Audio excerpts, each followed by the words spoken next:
Why the fuck is the mammoth falling from the sky? Because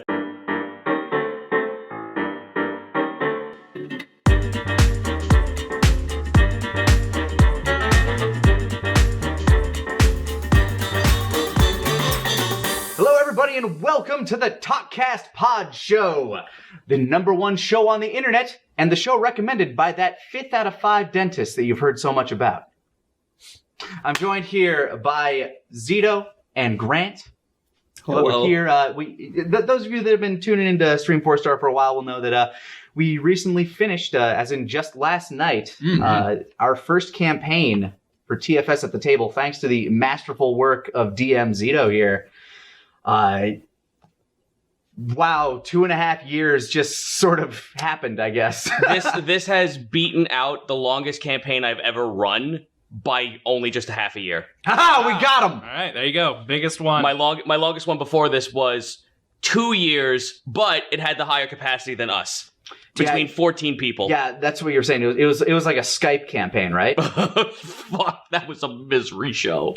I mean, yeah, but the first D&D thing or role play I ever ran was on Skype as well. It's like it's just an easier way to get a group together. But that was before Roll20 or anything. But here's the problem: is that campaign also ran on 4, so that was what, as I like to call it, the Book of Weeaboo Fighting Magic, which was basically where fighters can get spells at will. Holy crap! That's so dumb. That's so dumb. I heard about 4. I only ever played 3.5, and that was when 4 was out. 4 was a card game trying to be D&D. I guess that could be fun. It can be fun, but after me, when I was reading up on all this stuff, I figured, 4 is just going to be in a little bit of a push from 3.75, which was basically Pathfinder, and I'm like, oh dear lord, this is a completely different fucking tonal shift. That's fair. You know, that actually brings up a good question to kind of start this. Grant, we all know this was your first experience with D&D. Yes. Zito, what was your first D&D? Like, what brought you into it? It's actually a bad story. Good. Oh. That makes it better somehow. Yeah. No, that's fine. The first time I got into D&D was just before I got into college, so maybe like a little bit out of high school, where I found out that these books existed. I knew about the game itself, but I never actually bought a physical book until then. And then it was 3.5 before Pathfinder was starting to transition in. And I got into it. I'm like, this is really cool. A game where I get to use my imagination, something that I want to make a career out of. Yeah. With concept art and storyboarding and blackjack and hookers. So going forward, going to like freshman year of college, I find a place in Manhattan where it's not there anymore. It was called the Neutral Ground, where it was like that open space place where people play card games and whatnot and buy all kinds of tabletop games and shit. 9 times out of 10, it was always overtaken by the Yu-Gi-Oh players. So the one time I rarely... The cool kids.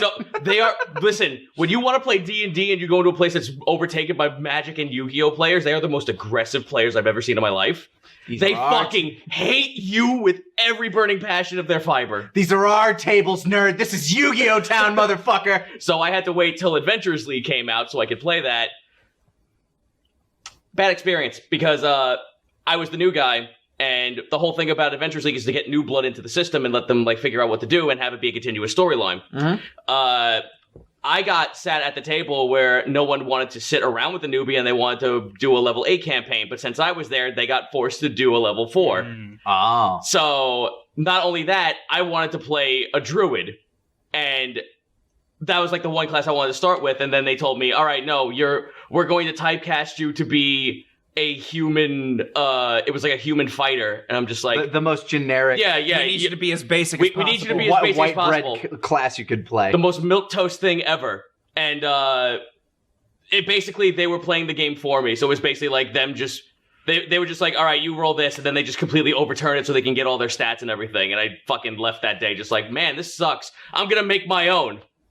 And sure enough, it led to this. That's how it goes. My personal first experience with role-playing in general was actually with Masako and our friend Vegeta3986 way back in the day. Some people probably remember old school Naruto Abridged.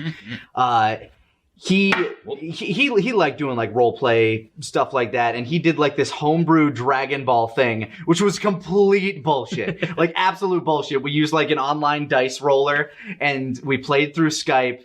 And he'd just be like, okay, roll this to see if you hit him. Okay, you're gonna do damage. How much damage? Roll 5 D100s. I'm like, yeah, big numbers. Man, huge number. It was really more story and role play than it was about the actual dice rolls and numbers, but it was fun. And you know what? That sent me down the path that eventually led me to my first game with my first DM. He goes by Shadow Dancer Bob, and he actually plays in the campaign that I run on my channel. He's a cool guy.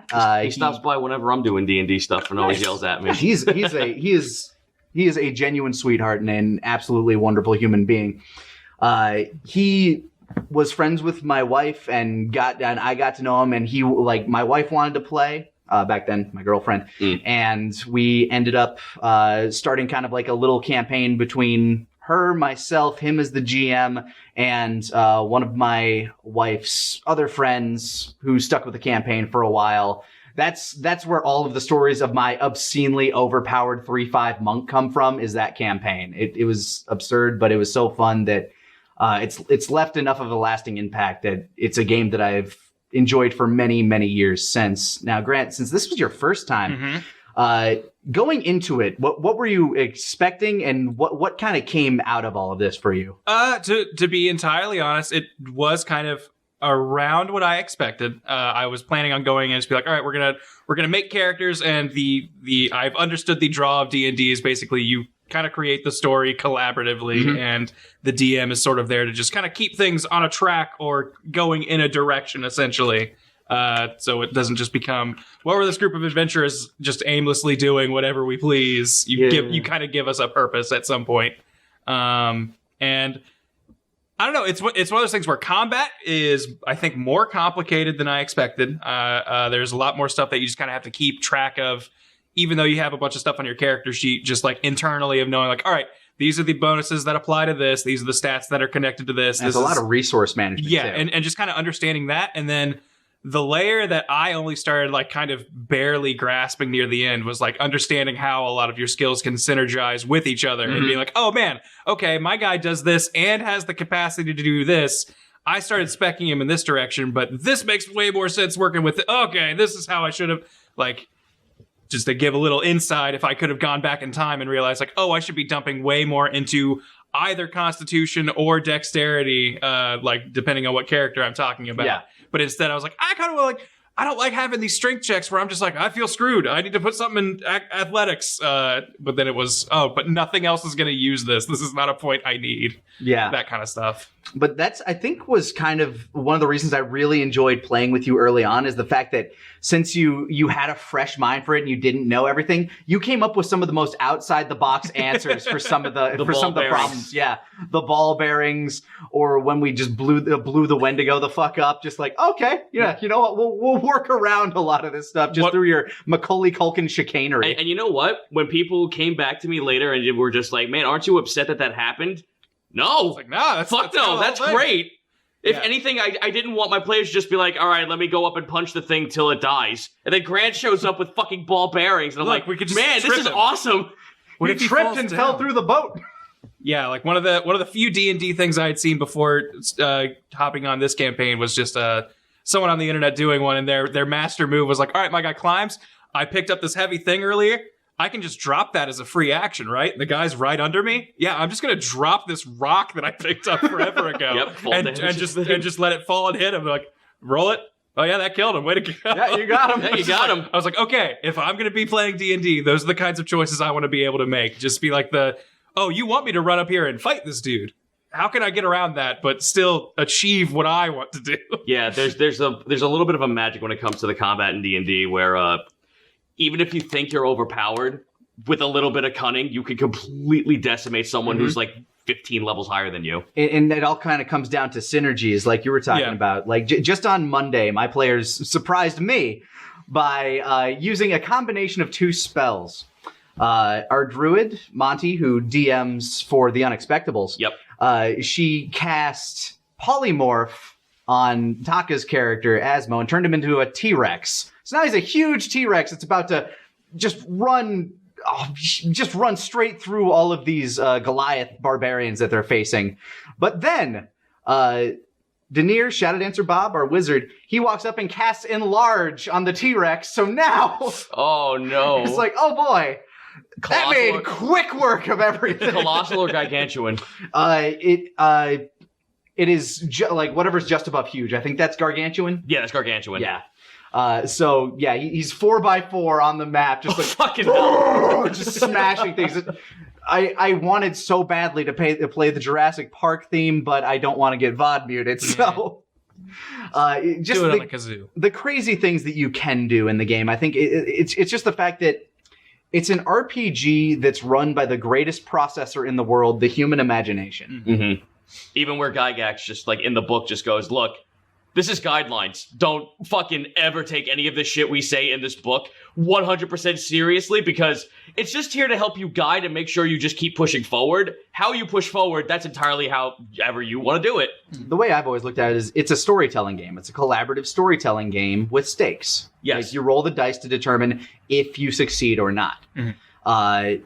And I think that's what I've always come to appreciate about it, because I love creating. I love in collaborative creating in that way, where you're just trying to like morph this story along as you're going, is actually a really good creative and acting exercise. It's one of the best improv exercises you can have. The reason why I got into it was because I liked the game design aspect of it. That was more the thing I was into. I was like, you've been homebrewing a lot lately. Yeah, a lot of books, and still ongoing. I already have 2 books I'm working on right now. Damn. So, I noticed that there's no fucking Ice Warlock patron, so that's coming out soon. Go for that. Yeah, because I know, obviously you host Bargain Barrel here, so you're into like the indie games, like the down and dirty, and like what makes a good game tick. Yes. Like what makes for a good game. You support a lot of Kickstarters. You actively hunt for some of the stuff that's coming out there. I look for the jankiest shit ever, because through the jank, there's always a diamond in the rough. As a DM, like for someone on the outside looking in, for me, my thought is always balance and figuring that out. Like, it's a good part of it. Is there any sort of like, I don't know, just general guideline you follow or something where it's like, okay, we've got X party members with this level, so that means the encounter should be this. Well, that's where the book kind of, that's where like the Dungeon Master's Guide kind of comes in the Monster Manual. Like they have stuff that accounts for that. Okay. Like there's a reason why those rules exist. Oh dear. Set design. Woo! But yeah, throw it all down, burn it down here. They'll have a thing that labels it as challenge. Okay. Which whatever the cumulative level of the party is, that's typically what you want to be for, what you're setting them up against. Yeah, that's why basically I had like a monster that the Man Maw, I set it up to be like in was it a blood jelly? Yeah, it was like a blood jelly that was like maybe 2 CRs higher than you guys, because with everyone combined in the party, you were all like level 3 at the time. So like 3, 6, 9, and then Onslow would have been 12. So I made that thing a CR like 10 or 11. Yeah, to make sure that it's surmountable, but it's still formidable. Like if somebody has to end up going 1-on-1 against it, you're probably having a bad day. But if you can all work together well, you should be able to handle it.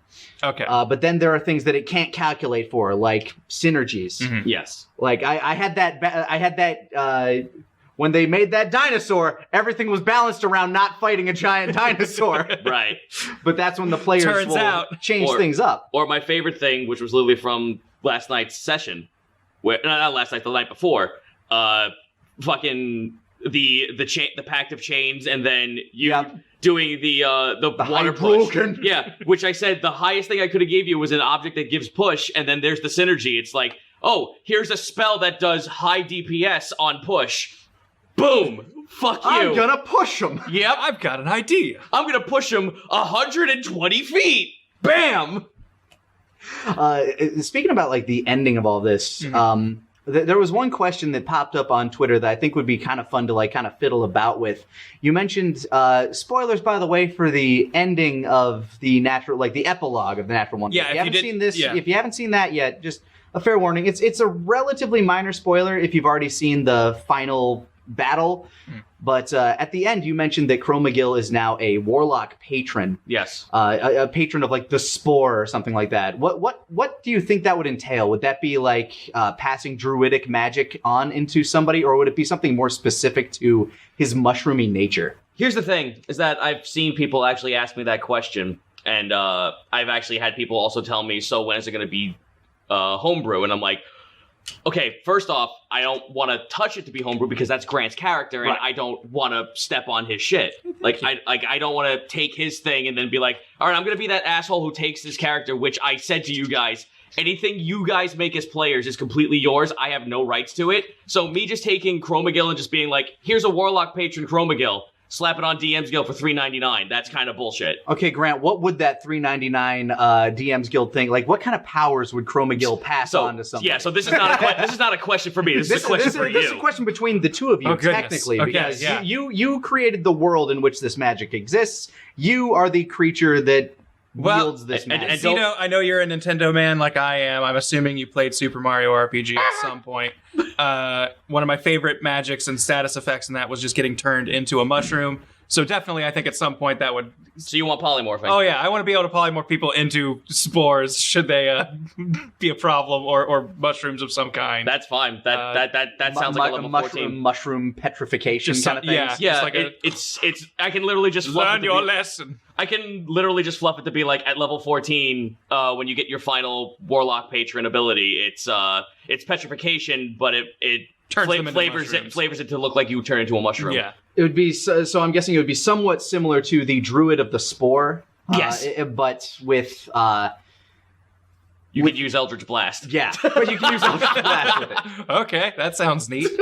Because I mostly think that Chromagil's big thing was he didn't like killing. Like he would obviously when called to and when it was necessary. But so you want to be a stall patron. But I was going to say basically like his ultimate power would be I am going to just condemn you to be a creature that can't move so you can think about what you've done and leave you at that. See, when you say that, that's why I also like to throw a lot of like homebrew stuff at people, because there's a lot of things that actually cater to that. Like there's a subclass for witch that Grammy was that literally is that. Just a non-lethal, I'm here to stop you. And to the point where I actually, like, when I said, hey, Slowbond is a possible thing, and then there's the fucking, like, Clergy of Madness, and I saw your face light up, and I'm like, see, he likes that. And things are always Tyler, fucking, when I said, oh, hey, here's the mock, playable mimics, all of a sudden I hear Tyler go, that's awesome! I'm like, yes, good. Yeah, homebrewing is fantastic. As I've mentioned previously, for the next campaign, I'm actually currently working on I guess it's a homebrew, but I'm trying to make it something relatively official. I'm trying to make something out of it, basically. Yeah, how deep do you want to dive into it? Because I know what you're talking about. Yes, I'm making it it's based around based around the Apocalypse World system, which the only dice you need for the Apocalypse World system, 2d6. Mm-hmm. If you roll above a 10, so you roll plus a specific stat, you succeed. That is just it. And the story moves forward having you succeeded in that. I am changing a number of aspects of it to make it flow a little bit better for the type of story that I think I want to tell with the campaign. And it's challenging to try to balance out a lot of that stuff. There's a lot of math. I have spreadsheets. I haven't had spreadsheets since I was in high school, damn it. Games are hard to make. Yeah, like, here's the thing is that even though, like, that's going to probably be a very big killer for anyone who wants to make any content for, like, D&D or anything, there's going to be math. It's game design. Game design, when you look at a video game, the coding is run on math. Math is going to be somewhere. So when your fucking high school teacher tells you that you're going to be using math in your future, fuck, they weren't wrong. I mean, even it's in your true. games. Math goes into everything. Algebra doesn't. No, algebra doesn't.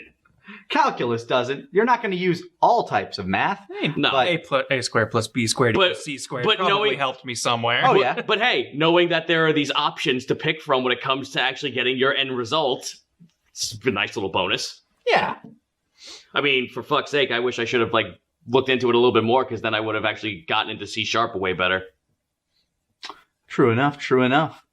But not to dwell on D&D and tabletop too much. This is the second episode of this series, and it's also going to be the final one of 2019. The next time we're going to do this, I want to start doing it more regularly in kind of early 2020, late January, early February, whenever we can get everything properly set up to do this.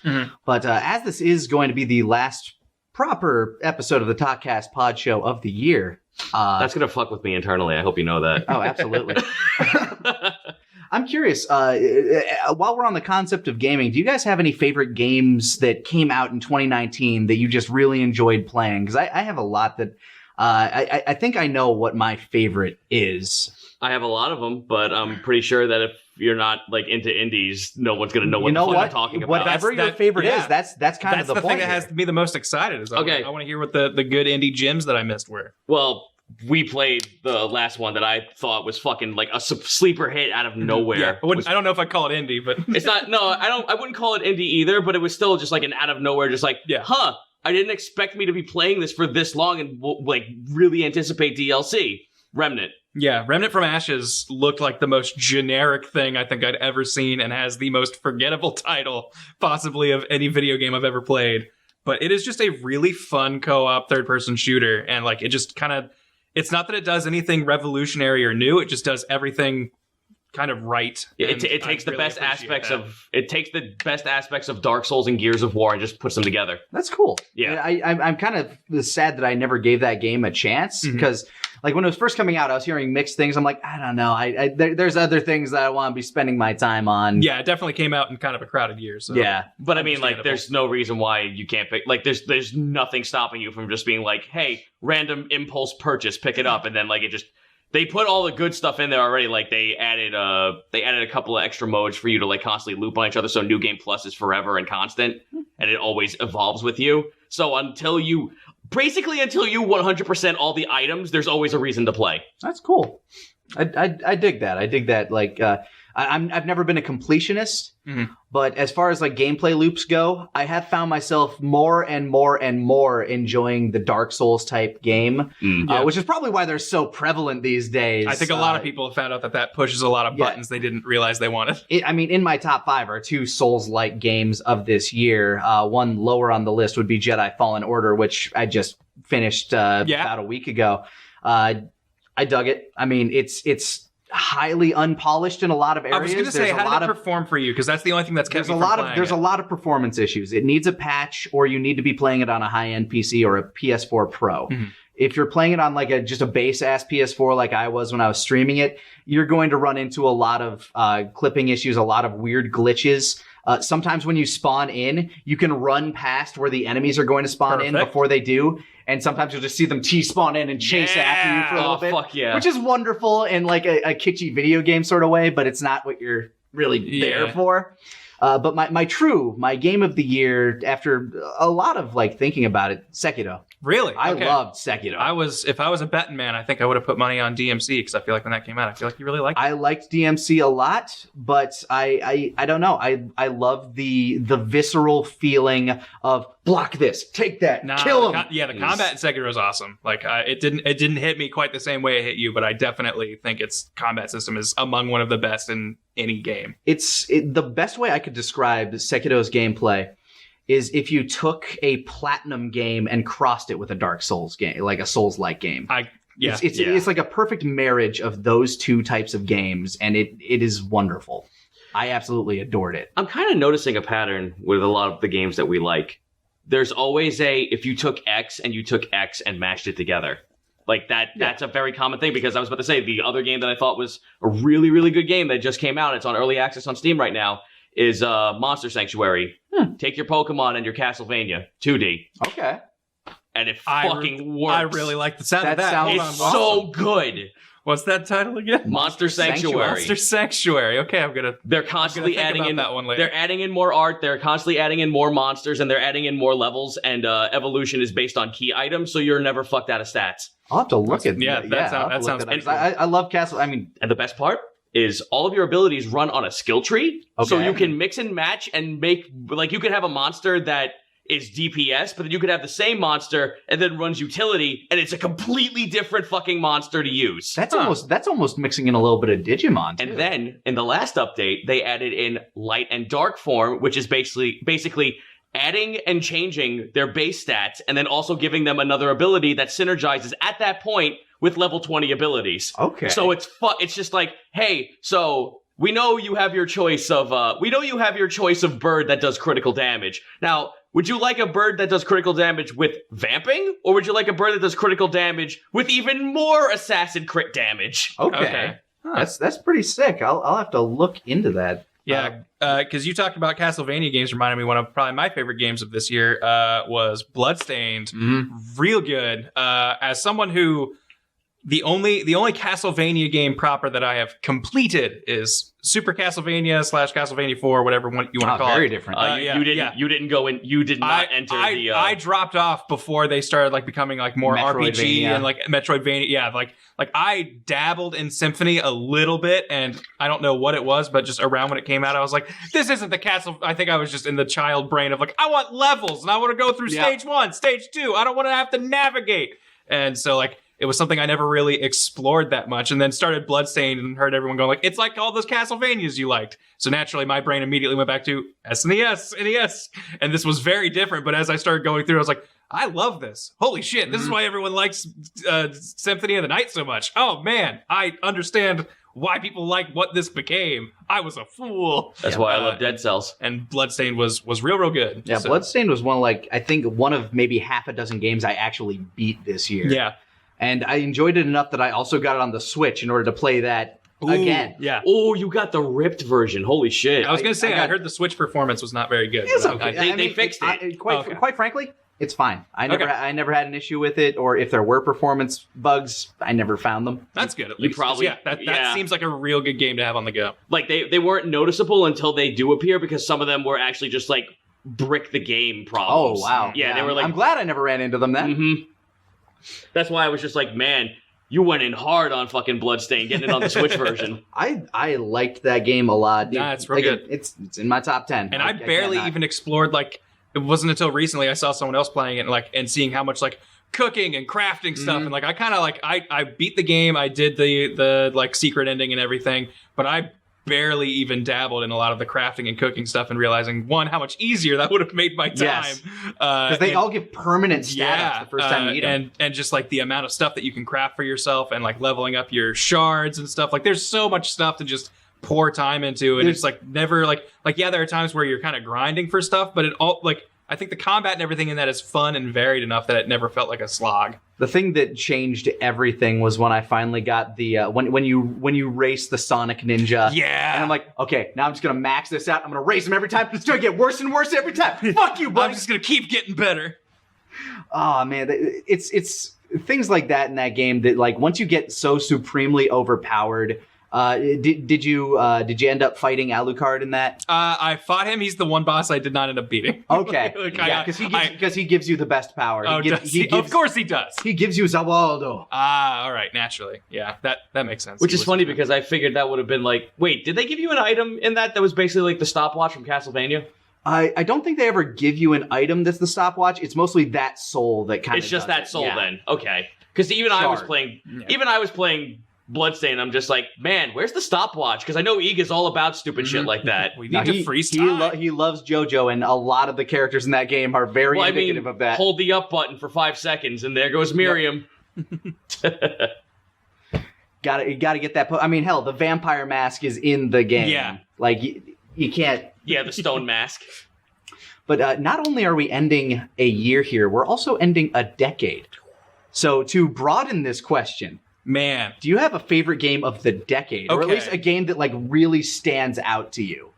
Oh dear. I'm gonna go for that. Zito, that's a big library. Yeah, you just went like, all right, Zito, go through your entire Steam library. Well, fuck, Zito, I'm gonna set you up because I'm gonna go with a simple hack answer. So anything you do will sound more profound, actual and legendary. gamer cred. But I'm going to throw my hat in at Dark Souls. I feel like the first one. Yes, the very first one. Even though I do think that there are things that are iterated on and improved in future ones, I feel like that was the first like perfect blend of kind of like the difficulty that people love to talk about, and then also just the world building, not only like from a lore sense, but just actually putting together a game world to explore. I think it just has kind of a phenomenal mix of that, and I feel like that like people love to point at it for like you like hold on your XP and you can get it back after you die or something, or there's like, some sort of threat to dying or how much harder it is. Like, I think it just kind of mixed so many things well together that hadn't been put together in quite that quantity and with that sort of budget and level of production, that I think it just kind of changed stuff after that I really have appreciated afterwards. Like, I think going in and really diving into like a not entirely spoken or set in stone lore, it's just this thing you sort of explore and fill in a lot of gaps for yourself. And kind of they make it open-ended enough to where tons of stuff works, but also anything sounds like, oh, that's absolutely what they were going for. Was there a moment when you were like first playing Dark Souls, little Grant, only 20-something years old? Yeah. When I was a baby, going to college and living in my parents' basement. Yeah, when you were just a baby. When you were first like getting your hands on that game and playing through, I'm sure there was like moments in the beginning like, wow, this is kind of tough. Yeah. What was the moment where it kind of clicked to you like, this is an amazing game? Do you have like a concrete moment? Yeah, because it bounced off of me pretty hard initially, because I was like, they just want to beat you up and make you annoyed, and like that's the point of this game. I've played I Want to Be the Guy before. I know what hard games are. No, thank you. I had a year of I Want to Be the Guy. That was a whole summer wasted. And I was just like, whatever. But then like I saw other people playing it and be like, no. And then you like explore this area and find this stuff. And I'm like, okay, maybe I need to give this another shot. I knew I loved that game when I literally stayed up an entire night playing, knowing I had work the next morning at like 6. Oh, wow. But I was like, whatever, man. This Sin's Fortress is this pain in the ass big tower you have to go up with all these swinging traps and guys who want to jump out of corners and get you. But like every time I lost, I was like, that was my fault. I fucked up. I ran too fast here. I wasn't watching where I was going. This rock came tumbling down and I knew it was coming, but I didn't give myself time to get away from it. And like I got myself in this mental loop of, you can do this. This is hard, but you can do this. And then like sun's probably creeping up somewhere. I'm getting to the top of this tower. I beat it. And I'm just like, this is the most fulfilled in a video game thing I've ever felt. I love this and I don't think I can go back. And like kind of ever since then, I feel like I've gotten myself in this weird masochism kick in my games to where now everything I play is like something that I find myself going, fuck, why am I doing this in the middle of it? Because I think I've just realized I only enjoy games now if they're going to make me kind of mad on some level. I think that's kind of the magic of the Souls-like games, though, is that when you lose, it's usually your fault. Yeah. Like it is most of the time you can identify, I messed up and did this. Very rarely is there that cheap one shot straight through block kind of damage where it's like, oh, god damn it. Yeah. There is a way that you could like completely kibosh that whole entire sentence though. Latency. I'm sorry. What? Latency? Yeah. Multiplayer, unfortunately. So don't play any of your Dark Souls games on Stadia is what I'm hearing. Yeah, there you go. Which, man, that's happening. Happened. It happened, and that's right. People have those now. Yeah, Stadia exists, and it can only get better. No, yeah. that is the silver lining I will give it. I mean, the only way it could not get better is if it goes backwards, like the Ouya. Yeah, I mean, I don't think anybody could ever make something like the Ouya again, unless they're Soulja Boy. That was this decade too. That's right. I forgot about Soulja Boy's stupid fucking like hack ROM thing. Yep. Oh man. Speaking of my game of the if I had to choose like a game of the decade, a game that I just like got into, went ham on, and played probably way too much of. I have a feeling I know where this is going. Witcher 3. Oh, okay. Never mind. Where did you think it was going? I'm curious. I thought you were going to go Hearthstone. No. Okay. No. I enjoyed Hearthstone quite a bit. I haven't played it in a couple of months for reasons. Yeah. And but Witcher 3, I mean, CD Projekt Red, they made such an amazing open world where there's just so much going on there. Every single, like almost every quest you go on, there's so much nuance. Even to like little crappy ones like, can you get my pan for me? Why is it clean? Why was it clean? And then you end up fighting like monsters in a graveyard. And then she's a witch or something. Yeah. I needed this to be soiled with blood. It's just so crazy absurd, like the levels that go into that. Not to mention, it has some of the best DLCs for any game. Heart of Stone is it has this incredible like you versus a god story mode going on. Okay. And then Blood and Wine is probably the best epilogue I've ever seen to a video game in my life. It is just a fantastic experience all around. Anybody who has not played The Witcher 3, I cannot recommend it enough. It is on every console now. Every modern console. Oh, I know I have no reason not to pick it up. Yeah. It's just that I need the time to do so. I want to get it on Switch and see how that works. Oh, God, yeah. I've heard it. I've heard pretty Cherry of the Polygon.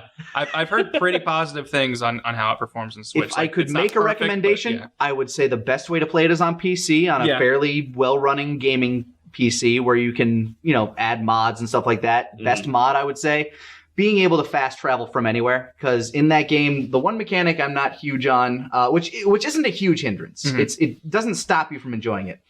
But in order to fast travel, you need to go to a street sign, a signpost that says this town's this way, this town's that way. And then you can choose to travel to another signpost that you've read. But some of those are pretty few and far between. Yeah, the cargo stops in Metal Gear 5. Yes. Yeah, very similar to that. Okay. I guess now we're gonna have to run back on me. I've been parsing through every fucking game I've had. I'm sure you've been flipping through the Rolodex. I'm stuck between two. Okay. After all the shit that I've been thinking about, I'm stuck between two. With the number of games you've played, I think that's fair. It's either stuck up to Dead Cells or Hollow Knight. I like both of those, so you know what? Those are both very good. Dead Cells is a very fun. I blitzed through a lot of dead time on Dead Cells. Yep. I never played Hollow Knight. Well, Grant, if you like Bloodstained, you'll like Hollow Knight because literally, the story. It's, again, it has this fucking weird feeling of mashing two things together. You got Metroidvania and then you got fucking Dark Souls because it's always that same notion of, man, I fucked up. I know there's a way around this. I just need to fucking piece it together and actually get it right. Mm-hmm. So, Hollow Knight, apart from looking like it's a cutesy little game, because it's just little cartoon bug friends. So you already got the visual aspect in there right off the get-go because you got little bug friend who... But then once you die, it's just oh yeah, your soul gets ripped out of you. Now go find your soul. Wait, what the fuck is happening? What? But this is a game about cute little bugs. Kind of like World of Warcraft respawns or what? No, it's your soul becomes an enemy. Oh. Yeah. Like you have to go back to the spot where you died because if you don't get it, half your MP is gone and your health decreases. Okay, so... now you have to fight your soul to get it back to go inside of you and stay there. Huh. That's really cool. I barely played it myself. My younger brother was playing it when I was visiting for Christmas last year, or not. Actually, yeah, I think it was Christmas last year.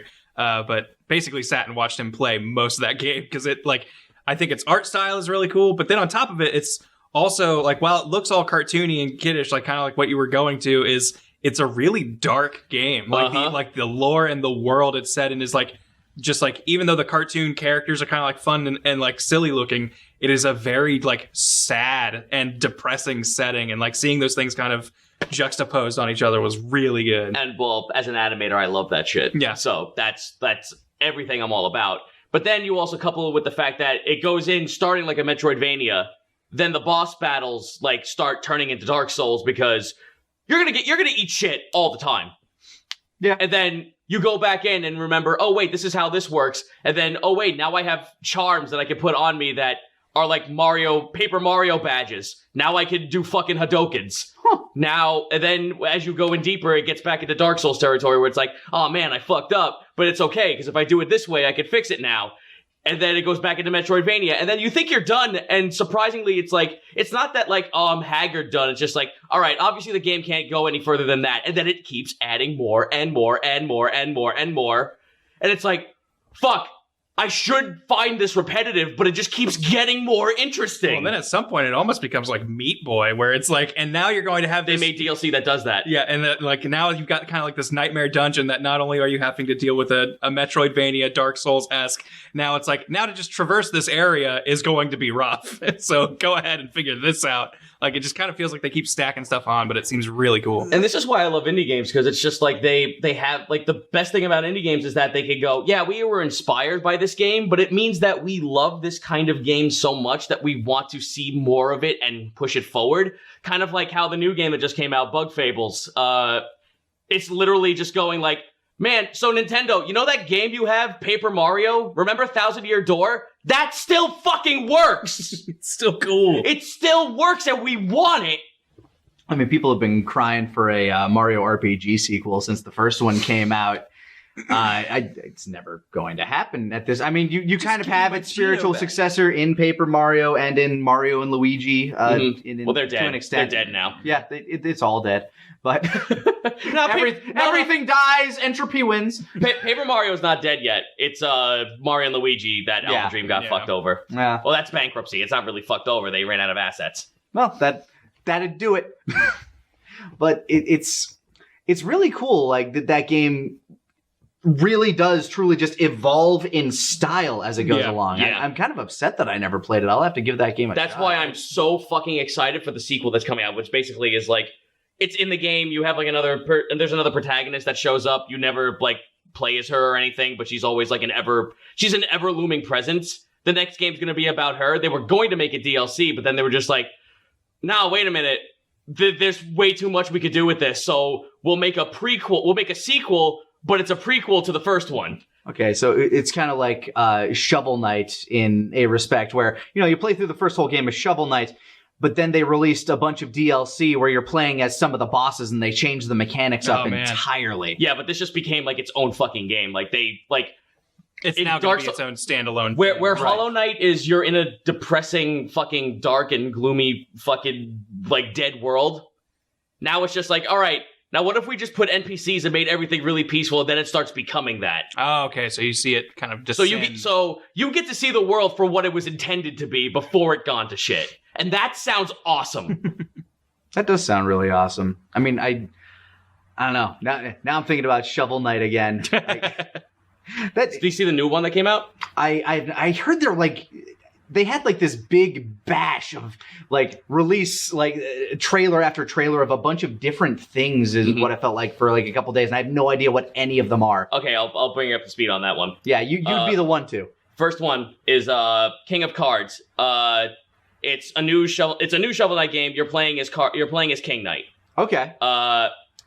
You get cards that can summon monsters. You get cards that can give you different abilities, and you also get that fucking game from Final Fantasy IX in it.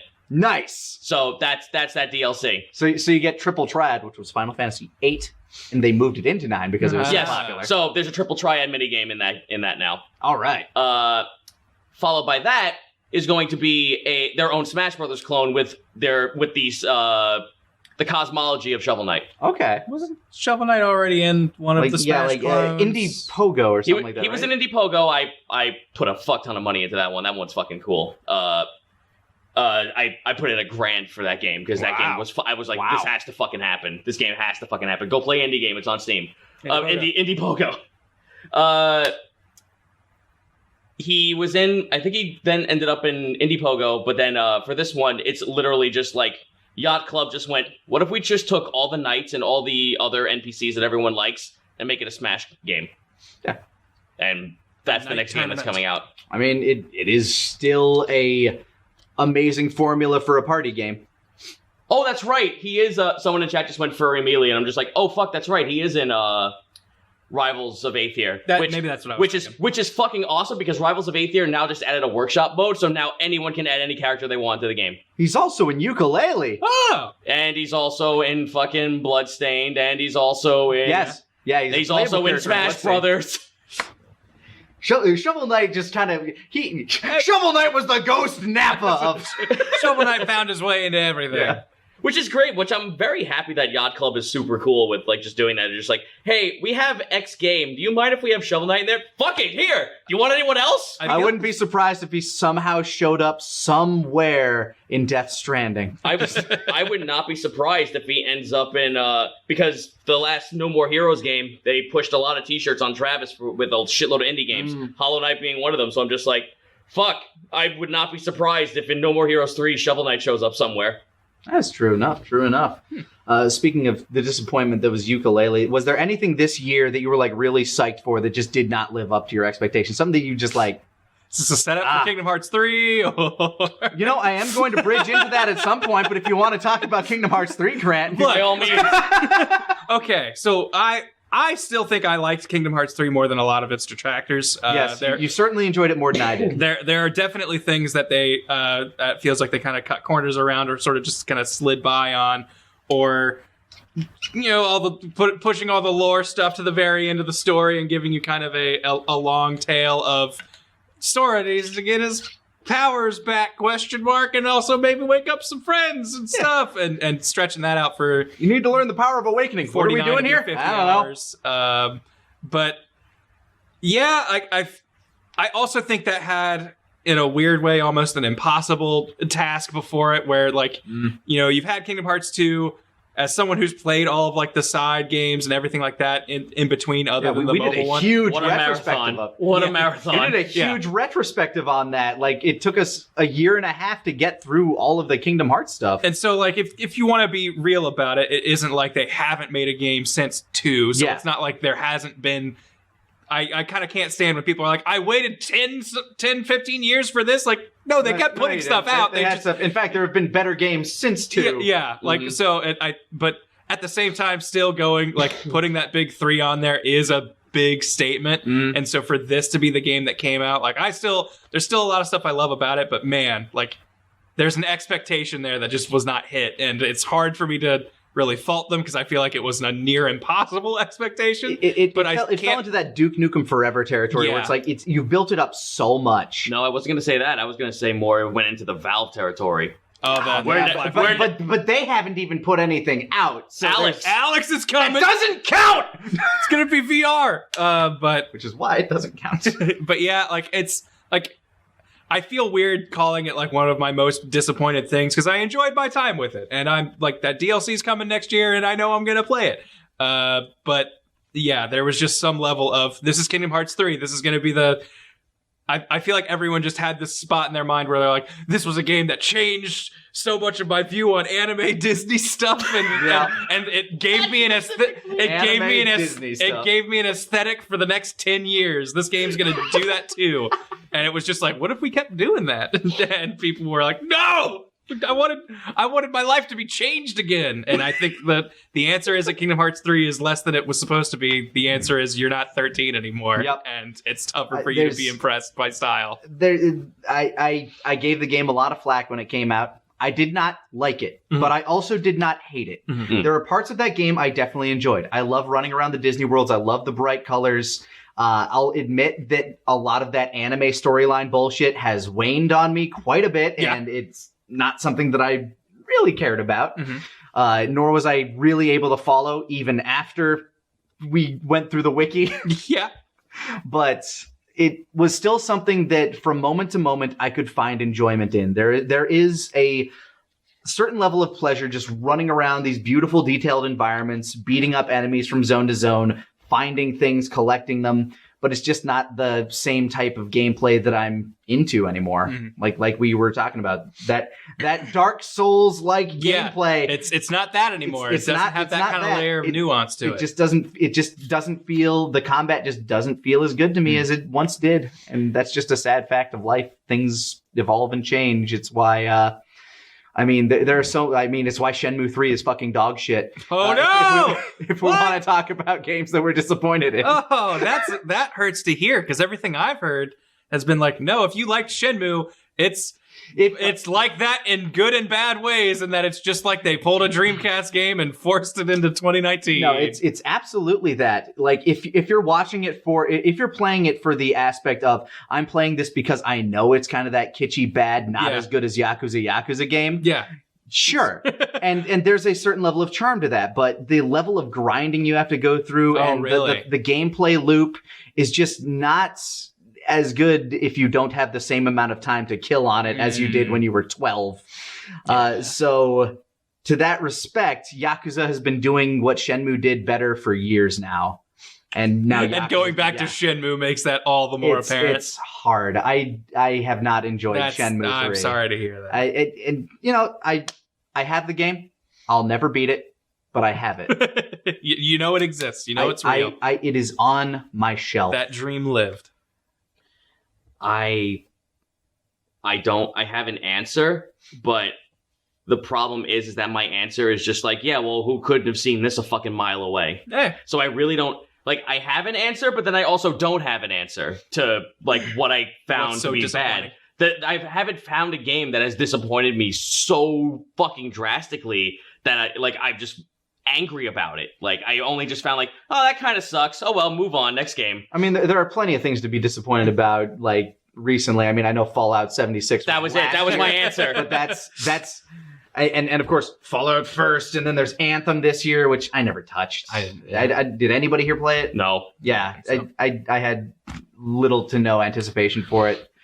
And as soon as I heard like, oh, this creative director's leaving, this artist's leaving, this, I'm like, oh, that's a death knell. That is a death knell. The only reason why I wanted to like actually experience Fallout 76 was because I want to see what happens when you give someone a project that you know that they're not really capable of handling, and how bad could it possibly be? Like I wanted to see it, not to see it to fail. I wanted to see it as an experiment in what happens when you give someone a task that they clearly are not capable of. Yeah, because they gave this game to a team that was relatively new, and they literally just like, basically it was Bethesda took away their project that they wanted to work on so they could work on Fallout 76. And which is a daunting task because the tech is like fucking 10 years old. And they're a relatively new company, so they haven't even had a chance to like show what they're really capable of and what their strengths are. So you give them a busted system and give them something that they're inexperienced on, of course there's going to be problems. Of course there's going to be failure. But to see it as drastically as it was, and they still continue to like add on to it like it's going to succeed, it's like, all right, now we've just gone from you made a mistake to delusions. Delusions fucking everywhere. I think there's got to be a layer to it somewhere where they're like, well, this many people have already invested into it. We can't, like, the amount of backlash we'll get if we go, hey, you spent your $60, you got your hat that had like lead paint or but something. I guarantee so give us another $100 a year and we'll let you store scrap. We need you to keep thinking that we're going to support this game that you've spent your money on, and with the hopes that you might spend a little bit more. But I guarantee you that if they just took it away and said, we fucked up, let us try again, that's a lot better than them just trying to constantly grab. I've heard a theory that one of the reasons, like, I mean, Fallout 76 is dog shit just because Bethesda can't code with their Gamebryo engine because it's awful. But one of the theories I heard as to, like, why Fallout 76 exists is because Bethesda needed more people to work on the bigger games that they want to release. So they had this as a backup. And Elder Scrolls 6. So they brought this in. It's like they went to their investors, their money people. They're like, hey, we need to bring in staff for this game that we're putting out this year. It's going to be an online game. It's going to be a constant money generator, which I'm sure they were actually hoping to be true. Yeah. And in some ways, I'm certain it is. I can't imagine that game is running at a loss. Yeah, there's no way they wouldn't still be pumping stuff out for it in my mind that it isn't making something somewhere. The theory I heard is that they went and got that money so that they could, maybe cheap out a little bit on Fallout 76 in order to take a majority of that money for these projects that they want to do. But I have very little faith in that. And if that actually is the theory, which it's a good theory, but it's a theory nonetheless. Mm-hmm. Just a theory. If that is a theory, the problem is that kind of means that they were setting up the poor Austin team to be a scapegoat and shoot themselves in the foot just so that they could have the time to make something else. Yeah. And that's super fucking scummy. But again, this is a theory, not proof. Yeah, it's all of this. It's just I'm never going to support Fallout 76. That's not going to stop me from getting Doom Eternal. Oh no, of course not. I still look forward to that. No, yeah, sure. That game looks rad. Yeah, and I'll be real with you. This isn't going to stop me from wanting to fucking get Starfield or the next Oblivion, or the next Skyrim. Elder Scrolls 6 online. No, you already have an online Elder Scrolls. No. I doubt they would. I think they have a little bit more integrity than that. Integrity is not the word I'd use. I'd use. Oh, sorry, it's 2019. Integrity. I'd say they're wiser than to try to make Elder Scrolls 6 an online game. They know their audience enough. If it does have anything, I think it will be like supplementary at best. It'll be like you can have some online switch on and someone will be like, with the Bethesda Creation Club. Did you see this crazy orc that came through my village and killed my wife? And it's all the same guy, and then finally he goes, so finally you're awake. Oh! As long as I can still mod it, I'm happy. Oh, yeah. Because the modders are what made Skyrim worth it. Dude, if Nexus still exists when it comes out, it'll be a thing. it'll still be a thing. I still sometimes bust out my Oculus in order to play some VR Skyrim, and I have all my mods loaded in there. I'm like, I'm a god. Oh man. No, it's a trip. I mean, it's as much problem as I have with Bethesda, the developer. Bethesda, the publisher, I don't have as much of an issue with, just because a lot of their studios put out some good shit. I mean, I love Doom. And hey, even if it's jank, it's video game jank. And at this point, I think even they have finally realized that, like, you know, even if the game doesn't work 100% all the way, there are people who are still going to find charm in the fact that they're playing a video game. I'm definitely more in the camp of, like, there's a layer of jank that I tend to appreciate in games, and I can completely understand T-posing. T-posing is absolutely appreciable. And I can completely get people be like, this is like, you know, you've got so much money and resources, this shouldn't happen. And like, yes, that's true. But also there's a part of me that's just like, you know, playing Red Dead or something, and like they tried to get on their horse and then they just ascended into the sky because some sort of collision happened. And like, while that was clearly unintended and not what the game wanted, I remember that more than most scripted missions. The one thing I'll always remember from Skyrim, the first thing that uttered out of my mouth, why the fuck is the mammoth falling from the sky? Because the giant hit it. I really like dragons flying backwards because the propulsion from their flame breath was stronger than how they could force them forward with their wings. I remember when we were playing Red Dead Online for the couple of streams that we did that, and just for whatever reason, you were invisible to me. It was just your horse running around like a mad thing. You just had a psycho horse that was being controlled by a specter. And so there is always a certain level of jank that you just love, and there is that, and Bethesda was kind of lovable for that Bethesda jank until it stops being fun when it's like your game froze or crashed or you can't progress this quest anymore. Like that's a very different thing. Obviously, yes, you don't want to have the soft lock bugs, and obviously any game company worth their salt wants to not have that happen or wants to see it be patched out. Shit slips through the cracks, especially for a really big fucking game. When it comes to game development, there's gonna be shit like that happens, and letting the developer know it happened is a good thing, but not getting irate to the point where it's just like, I'm taking my money back. Like, no, listen. This shit's difficult to do. This shit's hard to make. And it takes a lot of time and dedication, and the bureaucracy of publication can fuck that so hard, they have no way to, like, bounce back from it unless they do patches. Yeah. It's the grind, and unfortunately, that's the hardcore truth about game development, the year of our Lord 2019 going into 2020. Do you feel like games these days are released in less and less a completed state because they have the ability to patch? Like, I can understand that to a degree. I have noticed that more often. You'll get a lot more day one patches, a lot more like, oh, this thing isn't working quite right, we'll fix that later.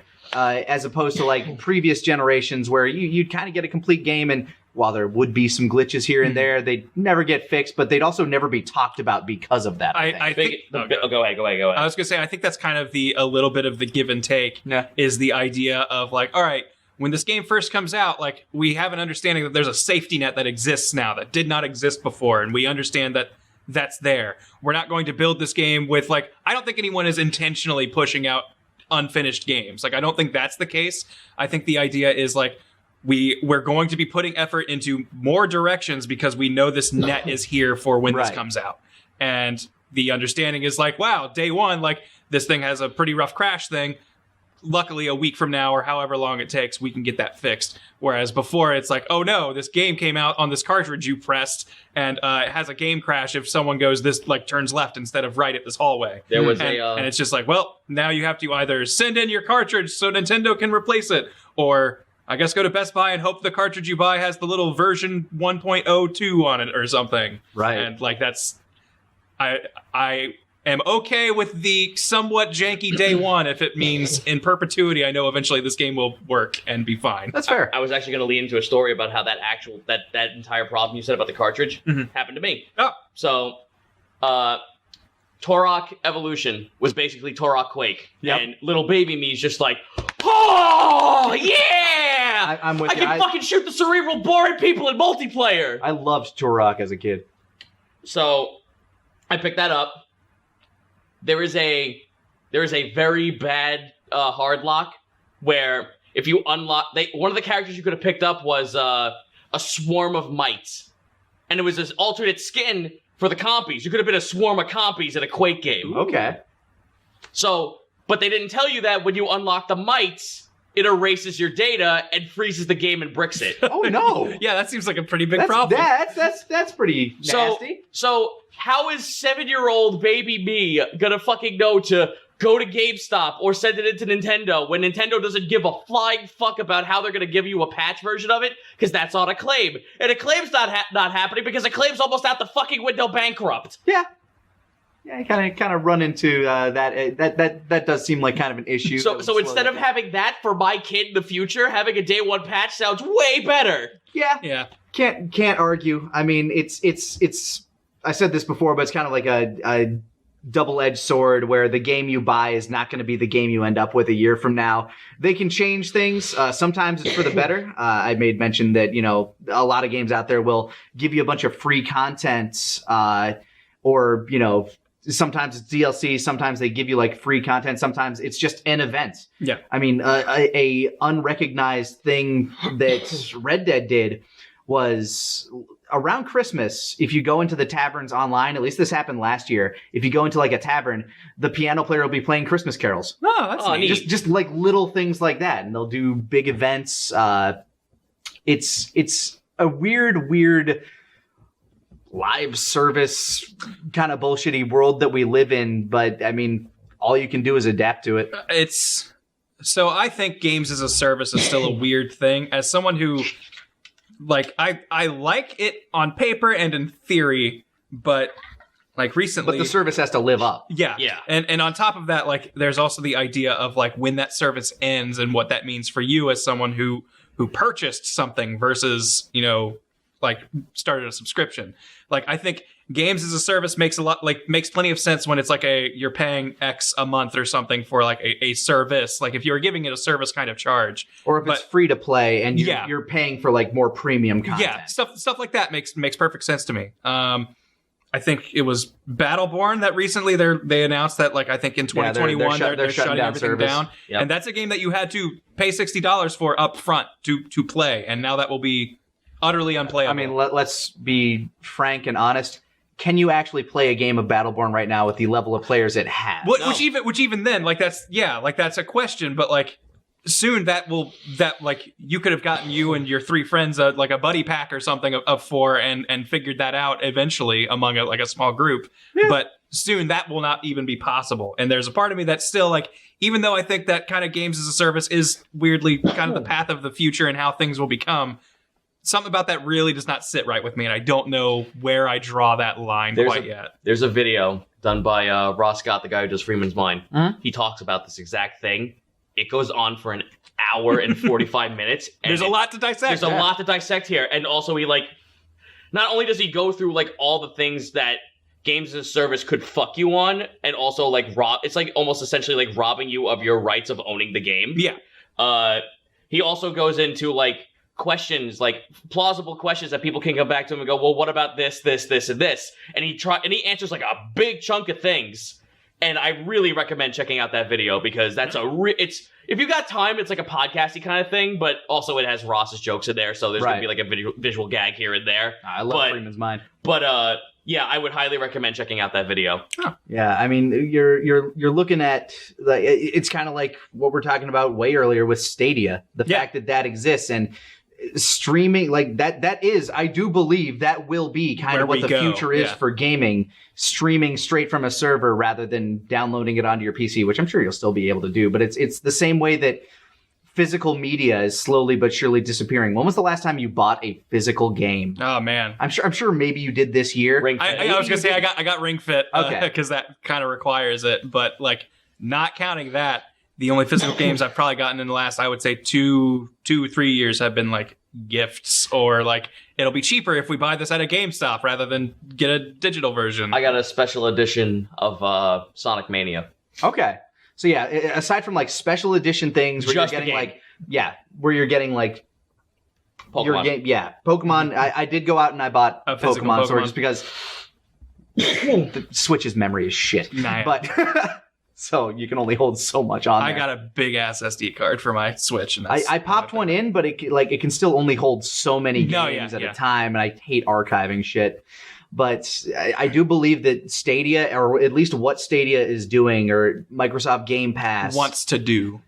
I think that cloud-based gaming is going to be the wave of the future. That's what you're going to be looking at. You will, and that does lead to the unfortunate situation of you're going to eventually buy a game, and they're going to stop holding it because there's only so much space out there to hold these things. I mean, Scott Pilgrim, Deadpool. I know. I loved the Scott Pilgrim beat 'em game up. was real good.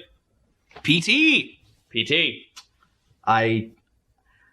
That having PT on your PS4 increases its price by so much now. I have a PS4. Holy shit! Then that means I could probably sell my old one. Mm-hmm. I was gonna For say a decent amount too. I've kept a PS4 that I it's a think collector's doesn't edition. run Winchell very wants well. to buy a PS4.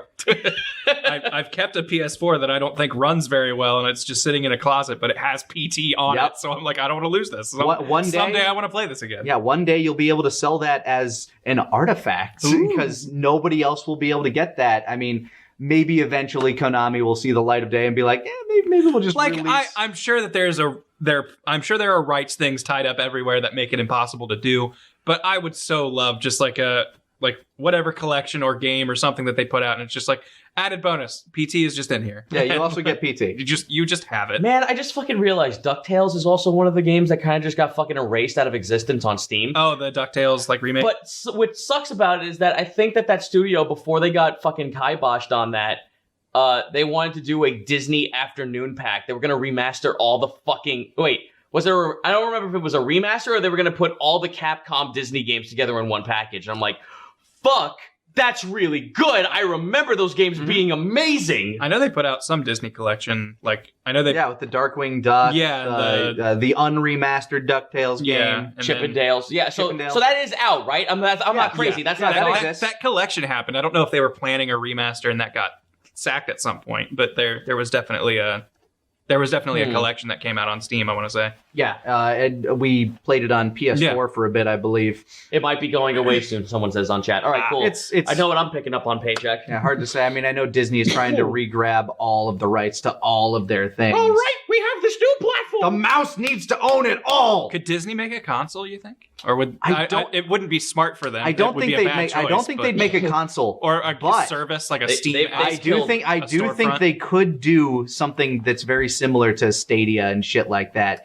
Because I think that's the next race, and I think Google is Google's still behind on it because Microsoft Game Pass is probably better. Mm-hmm. I don't see it for Disney because Disney has a very, very fucking rocky history when it comes to. But you neglect the financial ability to purchase a company that's already doing it well. Yeah, no, that's fair. But here's the thing: is that Disney always had this weird kind of relationship when it comes to video games because they kind of do this Warhammer thing, like early Warhammer, where it was like they'd license it all out to whoever the fuck they want, and then take it away. And if it doesn't do any profits, they take it. They just fucking kibosh the whole entire studio. That has happened way more times than studios that have actually been able to stay around. The only reason it's not for Konami and Capcom is because they're in Japan. Mm-hmm. And they have their own set of rights and everything that protect them from Disney just going, all right, this game didn't sell. Get the fuck out. Who's Ryu? Who's this bastard idiot with Hadoukens? Get him out. Yeah, but I think the one thing that I know Disney has been very good at, probably one of the best companies in the world at this, vertical integration. And while they will still almost certainly license things out because they have so many properties, there's no way they'd ever be able to have enough studios to make games for all of them. Oh, yeah. They will almost certainly continue to license things out. But I could easily see a day where they acquire, say, a game company. Yeah, I have no idea. Put LucasArts back together and let these companies just freeform the kind of games that they want to put out. I have no idea how these kinds of things work, in a legal sense. But now that, Disney now owns The Simpsons, correct? That is now under their umbrella. Could they put out a Simpsons game collection, even though games have been made by a wide array of studios? I think that would be a licensing That's a licensing issue. Yeah, okay. It's the same reason why they've never really re-released Mario RPG, except for on, Nintendo Classic or whatever. Yeah. Because I feel like that's the kind of like not so much scary in a real scary sense, but like a weird thing that Disney could do at some point is just be like, hey, we now own these properties. Here is your Marvel video games collection. Even though they were made by so many different things, we're fucking Disney. We have the money to just go, hey, we want to distribute this again. Simpsons is one of those things I've just been leaving on in my house because I have Disney Plus. I've just been kind of like letting it run. And there's a sick irony to how much anti-Disney comedy there is in The Simpsons, and just seeing that on a Disney service. Like, I mean, there would have been probably hell if they had taken it out, but I think it's kind of brave of them to leave one of their harshest critics as one of their most prominent things they advertise to you on Disney Plus. Season 6, episode 21, the disbanding of the PTA. They go to basically a Civil War fort for a field trip. And it's like, what do you mean you're charging $5 per student? It used to be free. Sorry, we're under new management. Points to the side. Disney.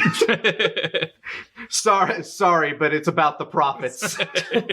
Question. Did they fix the weird 4x3 cropping issue?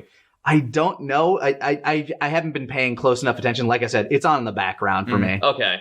I don't think they have, though, yet. I mean, it's not like I'm actually going to go out and purchase it anytime soon, but I was just like, I knew that was a big fucking problem. All right, so I won't talk to either of you about The Mandalorian then. No, you can. You can to me. I can, but there's no point. Yeah, and I won't have any sort of feedback other than, well, that sounds cool, or no, that no, sounds no, that's not true, though. I won't go to it, but hell, if you want to talk shit about Mandalorian to me, I don't give a fuck because no, but that's what I mean. It's not going to be much of a conversation. It's going to be me talking at you. Fair. I mean, that feels like this the whole time. I mean, long story short, I've been enjoying it, but it's definitely turned into this. The first 2 episodes, great, but I've noticed a pattern.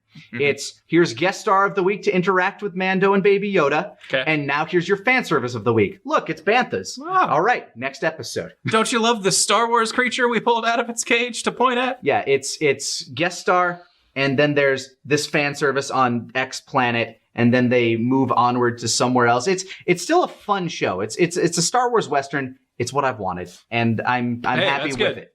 But that is the pattern that I'm seeing. I'm certain I will watch it, probably over Christmas. Yeah, that doesn't bother me in the slightest, honestly, because, I mean, you're trying. You gave the license to play with Star Wars to a bunch of people who actually give a shit about the product. Yeah, and they're like, okay, obviously we need to make a TV show, but we also need to show people that it's still Star Wars. So yeah, we need to get people in the Star Wars spirit before we release Episode 9 on the 20th. And I'm I don't know.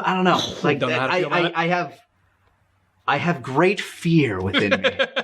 There's something troubling in the Force. Yes, it's a disturbance in the Force that I can feel. I don't know. I'm trying to lower my expectations as much as possible, especially after Abrams came out and said, you know, what I did is going to anger a lot of people, but a lot of people are going to be thrilled. Ooh, I'm like, oh, man. Oh, no. Oh, so that's good old so JJ. you know what that fucking makes me think? I think the Red Letter Media guys' theory was true. Time travel. You know what? It might be.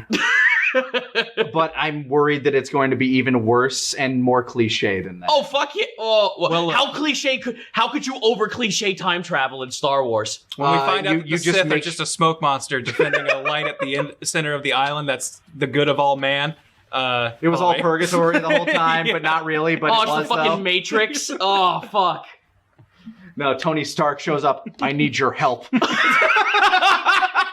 Wait, no, it'd be Doctor Strange. Sora's there. He'd walk through the... Sora shows up? Oh, he's walking in the background somewhere. Just, come on, Goofy.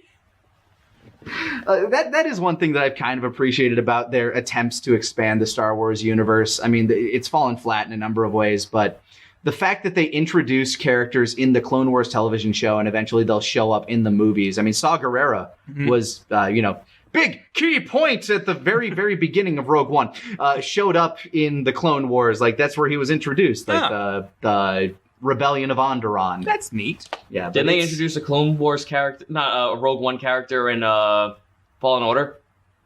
They might have. I mean, honestly, literally all of the characters in Rogue One are...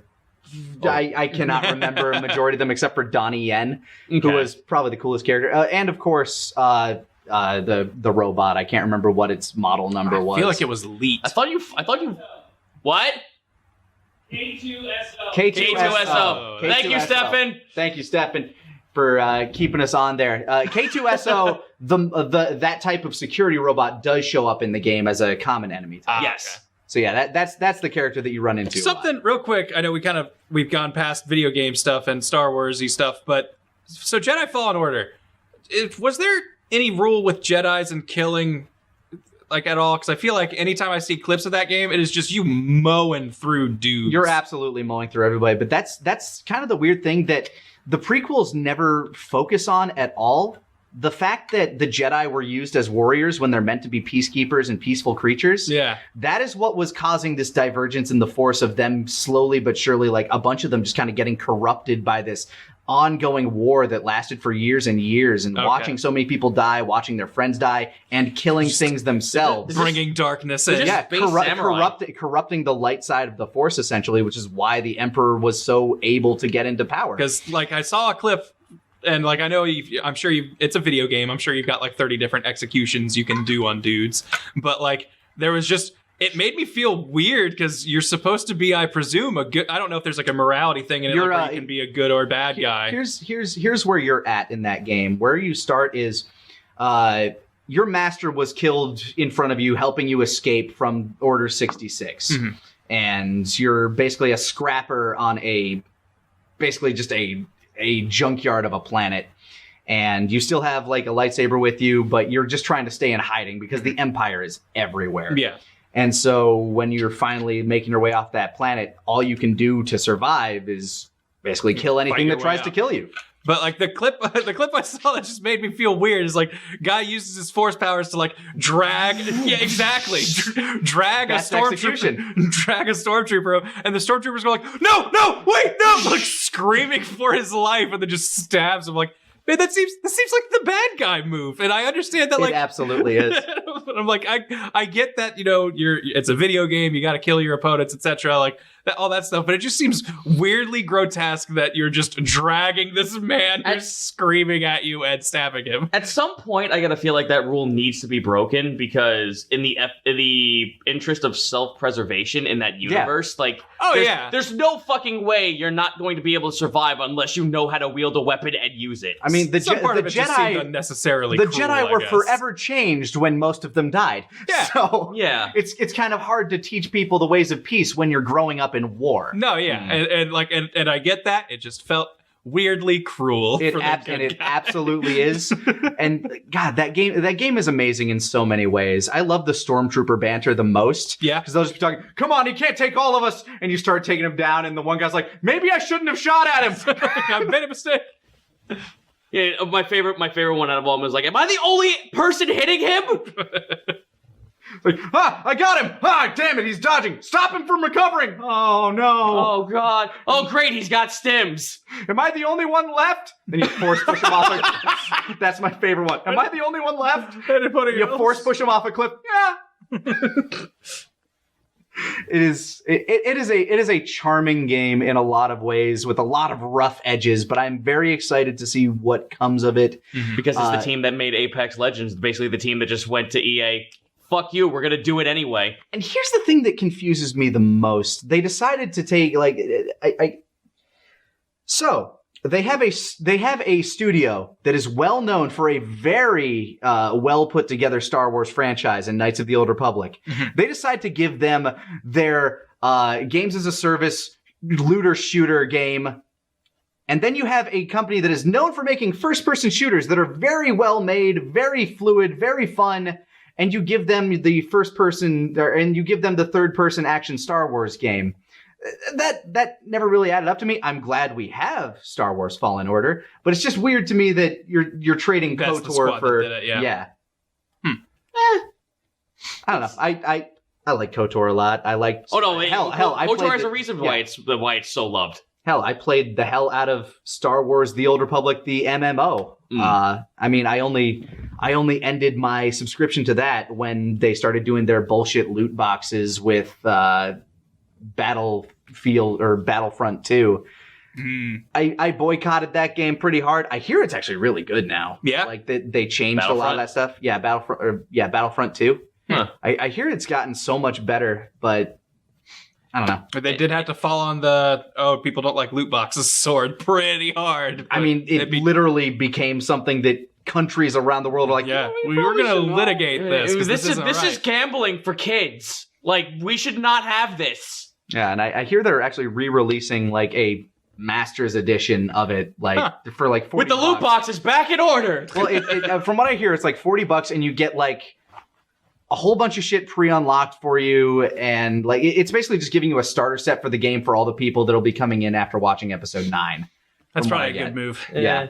Smart business play. Yeah, no, I mean for a 2-year-old game at this point, you got to revitalize it. And it's been long enough that I feel like you can. The people who were really mad about it have had time to get mad Like about me. something else. Yeah, I've had plenty of time to get angry about other things, but I'm excited for 2020. I'm excited moving forward here.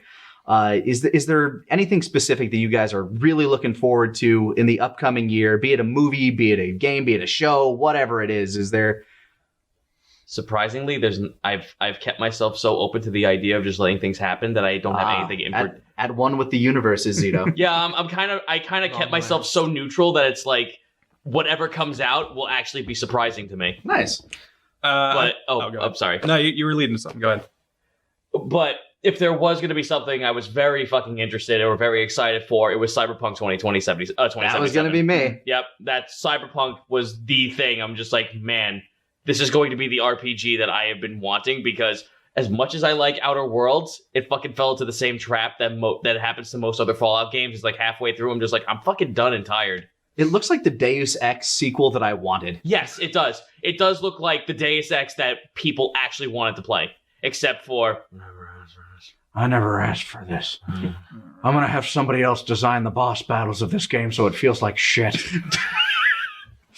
This is exactly what I asked for. For me, I know I was talking about earlier about how I've been in love with games that like to punish me. I think I'm going to get a dose of the opposite of that when Animal Crossing comes out, because Animal Crossing is one of the few games that I think I can just chill with and be like, whatever. Oh, Grant, you don't think Animal Crossing is going to be punishing? That's cute. Tom Nook needs that bell. That's fucking adorable. You pay off Tom Nook at your own rate. No, I'm not saying Tom Nook. He's never pressed me He's up. the chillest loan shark. No, I'm not saying Tom Nook. I'm saying when it comes to the inevitability, when you get to a certain point in the game where you have to schedule around it. Now you're fucked. But that's fine. That's fucked. That's way more chill to me than I'm going to keep running this dungeon until I figure it out. It is the singular... Animal Crossing is the singularly most passive-aggressive game I've ever played. Oh, for sure. What have you been doing, Yeah, Mayor? where have you been? What? I thought you moved. Yeah. No, sorry. I got invited to this fighting game, and then I also fucked off to Tortimer's Island to get this rare golden scarab that only appears at 6 p.m. because it closes at 7. No other game does that to you, though. You don't reboot up Mortal Kombat after 6 months and be like, dude, Shang Tsung's been taking over this place. Where have you been? Scorpion's just like, man, I thought you were tough, and then you just stopped showing up one day. It looks like it's got a bunch of new systems. I've seen that there's crafting and stuff in this one, and I won't lie, that has me a little nervous because that seems like they're adding a little too much jelly to my peanut butter, and I don't know if I'm gonna like it. Someone in chat just said Mr. Rossetti. They took him out. Yeah, he's gone apparently. They took him. No, they didn't take him out of the game. He's still in the game, but they stopped him from doing what he does best because it was too harsh on kids. Kids were getting too scared of him yelling at them. I don't want to yell at me. The power went up. It's not my fault, Mr. Rossetti. If I only had some sort of system level check to go like, this was... Now you just come in and you just get you died. You have to go back to your site to recollect all your bells. Start over. Fucking nice. But yeah, I think as far as games go, Animal Crossing is maybe the I'm sure there's other stuff I'm looking forward to, but it's the one that I've been thinking about most lately, just because it's so different from the stuff I've been playing, and I'm sure there are ways for me to get obsessive about it, but there's no way for me to crank up some difficulty meter to make it now I'm just not having fun. Yeah. And I think there's a part of me that needs that, because I've got this weird thing of I could do this and make it even harder. Why not? And if a game doesn't allow me to do that, maybe I'll just once. Maybe I'll just sit back and have fun this time. I think that's, you know what? That might actually be why I think Sekiro is my game of the year. It doesn't have a difficulty setting. True. And you're just playing it the way the game is meant to be played. It is as challenging as it should be and is as challenging as it's going to be. Yeah. And the only thing that's going to change the difficulty is your skill level. It's getting better. And I think that's what makes me appreciate it the most. I think that's why that game type is so good. Nah, You're learning. We didn't change that for you. There was no button that switched it out. You fucking figured this out. Yeah. And yeah, there's a lot of other stuff to get hyped for in 2020. Doom! I mean, I'm Doom's looking gonna for be real cool. Doom Eternal. Hell, Wapes. Nah. We coined that for that game specifically, or the original anyway. But I'm trying to think. I don't know if there's like any movies or shows that I'm thinking about for 2020. I can't think of many movies or shows either. I mean, there's God. I'm sure there's been a bunch of Marvel things. The new Ghostbusters movie. Have you guys seen the new trailer? I saw the trailer and it feels like super serious. And It's Stranger Things meets. It's like Stranger Things with Ghostbusters. I'm kind of two minds about it as well. On one hand, I'm glad they're not just trying to do, oh, well, we're back in New York again and we're doing this stuff. But there's a lot of little fan service bits in the trailer that I'm like, I think they're doing fan service right this time, at least. I reserve all judgment, but I'm cautiously optimistic for this one. The reason why I'm going to say people are really liking this fucking trailer way more than anything we've had in the past couple of years is because I instantly didn't get like the haha penis joke right in my face in the trailer. I'm like, oh, you're respecting my time and building something up. You heard it here, folks. If you want Zito to respect your movie, do not shove a penis in his face. No penises in his face. No penis jokes, please. Not today. Not right today. now. Not right now. At least not at the start.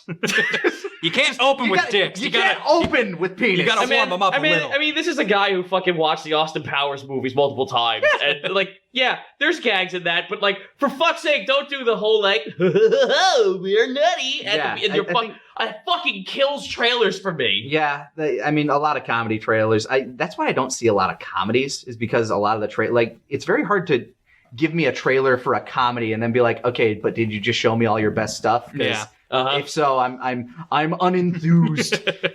But I think the reason that I am not excited for Ghostbusters is because we just had one 2 years ago. It does feel like, with the way this one has tonal shift so much, that doesn't bother me. And that's why I'm like cautiously optimistic. But the reason I'm not like, oh shit, Ghostbusters, is because of what happened just before. Had one. Yeah. And it was not good. And it's just like, Well, I also try to like remember that like Ghostbusters also has like a fucking multiverse. Well, come on, the Extreme Ghostbusters. Yeah, I mean, if you want to actually call each of those a different universe in the way that, I mean, they kind of set it up to be like that, kind of like in a TMNT Forever sort of way. Yeah, and that's not bad. That's not bad because it's like we could have Ghostbusters and completely have it like be a completely different movie, different set of cast members. If it has little bits and pieces that made the first Ghostbusters a thing, excellent, that's fine. But for fuck's sake, don't remake the same movie. Yeah. And then we got the sequel, Wonder Woman 1984. Oh yeah, that's right. And I forgot about that. I don't know. I'm kind of like burnt out on those types of movies. Like, I mean, I think DC needs its reset. Yeah. It needs a pretty hard reset. But it's had like 4 resets in the past. Yeah. It's messy. I mean, it looks like it'll be serviceable. It looks like it'll be fine. I really want DC to go the route of just doing kind of niche movies like what they did with Joker. Yeah, things with a lower budget that's more experimental. Yeah, that seems like a better... Because, like, I feel like the problem becomes someone does something really well and everyone starts thinking, well, that's the only way we can do it or we have to do it this way. Like, Marvel really figured out the cinematic universe thing and, like, really played it up and did it, like, and paced it out and did it almost as perfect as you could. Marvel did the cinematic universe as well as DC did the animated universe. Yeah. And then it just kind of felt like, well, okay, now DC wants to get their hand in that pie because they're another comic universe. Of course they could do this. And I'm sure in some... also at the Wizarding World. And I'm sure in some way that totally could have worked. But I feel like it's almost impossible at this point to not just always feel like they're just chasing Marvel. They're trying to catch up hard. And instead, I feel like a way cooler direction, at least for me, and I understand I'm not the general populace, my ticket price is not going to be the thing that gets you billions and billions, but I find the idea even of like stuff like the Joker and more smaller scaled down stories, and just being like, here's these characters in ways you don't think of them, or that some of the best things in DC have been their like self-contained short stories. Have you guys seen any of the new Harley cartoon? I've heard good things. It's fucking awesome, and it's the right kind of comedy that just like hits me. Okay, it's so good. Like it's like literally, I think it's like my favorite part of one of the more recent episodes was it's Harley and Ivy in their house, and they're watching TV, and Joker literally fucking like goes on the most polite talk show that they watch, their favorite talk show, because he's the cleanest person in all of Gotham on TV. He goes there and kills him. He goes there to kill him just to spite Harley. Of course he does. So Ivy's just like, no, he's baiting you. Don't get into this. No, it's fine. I don't need to do this. In fact, I can show him I'm not going to do this by going to somewhere that he likes to go to and fuck with him there. So he goes. So she fucking like looks at his calendar. She goes on his Google Drive to look at his calendar to fucking find a Legion of Doom party so they can kill someone there to fuck with him back. And I'm like, this is fucking awesome. Okay, I have to take a look at that. Then. It's so good. Pranking the Clown Prince. Just one final topic of conversation. We approached this a little bit. Kingdom Hearts 3 DLC trailer that dropped. Yeah. I have no fucking clue what's happening in it.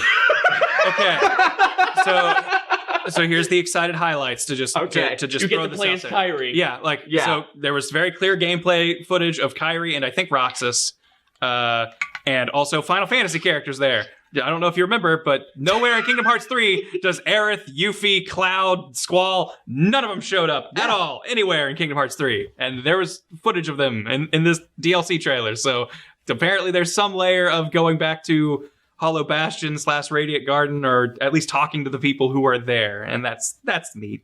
But yeah, at the same time, did it leave you excited? I mean, I'm excited just because it definitely has Kyrie has agency for the first fucking time in the entire game. But does she? I mean, you get to see her fight. I'll at least get to play as her, which is neat. Does she have agency, or does she have as much agency as you had in Tangled and Frozen levels? I mean, yeah, pretty much. But that's better than nothing. Very possible, and it's one of those things where it's like, I'm not going to pretend that I watched that trailer and went, oh, this is exactly where they're going. But that's also kind of the thing I've realized that I think I feel about Nomura like a lot of people feel about Kojima, where I'm just like, I'm along for this crazy ride that you're taking me on. Yeah, and I just want to see what you're doing, because I think that there's like, I feel like his brain is trapped where mine was at like 14, 15 of just like anime angst and over the top crossover stuff, and that's all I want. And I'm like, you know what? That's a flavor I think I can get behind forever, even if I'm disappointed at different aspects of it. So that's kind of how I'm feeling. Well, we'll certainly have to take a look at it when it comes out. I think we're just about out of time here, so thank you all so much for joining us for the Talkcast Podshow. We'll see you in 2020. Have a good one, everybody. Roll for end of podcast. 17. Not We're bad, good. Not bad. That's a pretty good pod show.